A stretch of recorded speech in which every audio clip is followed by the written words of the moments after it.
C'est bien Robert Vigouroux qui, 2 années après la mort de Gaston Defferre, a symboliquement coiffé le chapeau de l'ancien maire de Marseille.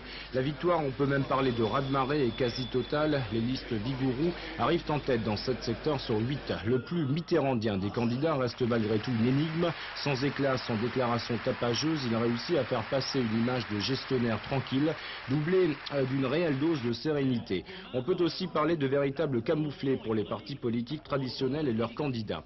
D'abord pour Jean-Claude Gaudin, qui a certainement payé sa trop forte image de politique. Il est vrai pourtant qu'il avait axé toute sa campagne sur un projet. S'il arrive en tête dans son 4e secteur, sans un accord avec le Front National ou un report des voix complet pour le second tour, sa situation s'annonce délicate face à Yves Bonnel.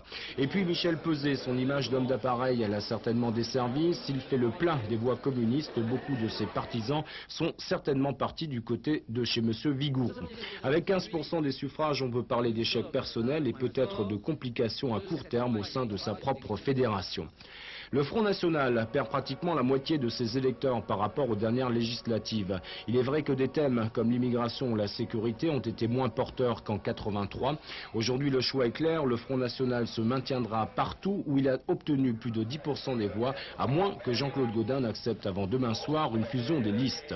Autre grand perdant de la soirée, Guy Hermier, battu dans son secteur par un reconstructeur communiste vigouriste, tout un symbole et un véritable bouleversement politique pour les quartiers nord.